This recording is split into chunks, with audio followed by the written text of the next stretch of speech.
Hello. I am a filmmaker. I make all sorts of films. I'm professionally involved with wedding films, music videos, and novel trailers. Um, and then I also make documentaries and some other music videos that are unpaid.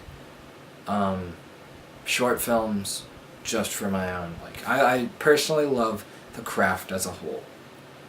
And so what really interests me is how technology has fundamentally shaped how we tell stories. You know, the most obvious case is 1950s movies. You have all practical effects, which practical effects are all effects done in camera, so if there's an explosion, that explosion's actually there. If there's something that goes across the screen, or like a green screen, they don't have a green screen. What they have is just rolling footage in the back to make it look like stuff's moving.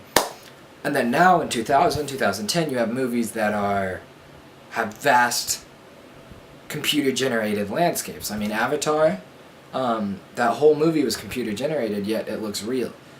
And so how people tell these stories and, and what they use to tell these stories has completely changed. 10 years ago, as a third grader at the Miami Valley School, I watched Lord of the Rings, and I wanted to make a Lord of the Rings type movie. So I made my first movie then, official movie, I guess, that I actually pieced together and showed to people. And I remember during the process, I told my dad, I said, and then we have 10,000 orcs rush down the hill. And my dad just looks at me, because obviously we can't make 10,000 orcs.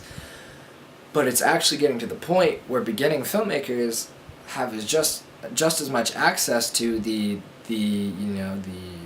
effects and the technology that Hollywood does.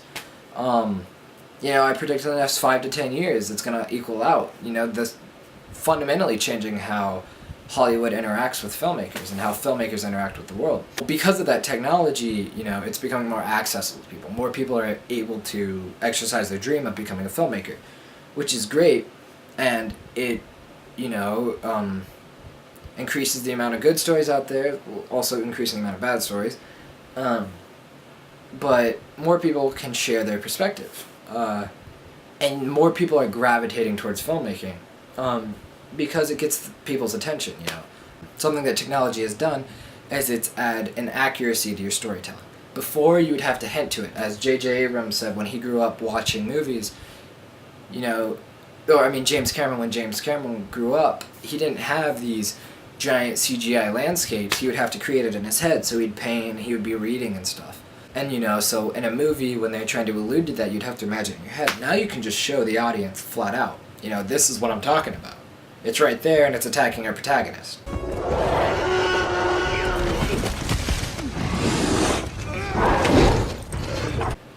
Before, it was kind of like an elusive, what actually is it? Because they didn't have the technology to make it. And the movie business also affects an incredible amount of people. The Hunger Games, when it came out, the movie, in 3 days of its release, more individual people had watched it in the first 3 days than had ever read it. And, the movie's grossing, some absurd high $1 million, revenue. I don't know, it's absurd. But just looking at that fact is that in 3 days, more people had seen the story of the Hunger Games. They had emotionally invested, at least into this director's telling of it. They were part of the experience. They were a part of the journey. They had seen what this author through the movie had to say. In 3 days, the story never changes, but how we tell the story will always change, which is an interesting thing, because the stories we're telling now are still the same stories that were being told, obviously with a different flavor to them, because there's an infinitesimal amount of perspectives you can get. But what people want in a story is still the same. Bottom line is, technology is revolutionizing storytelling as a medium, and it's gravitating towards film. And what people can do with that is going to be unlimited pretty soon.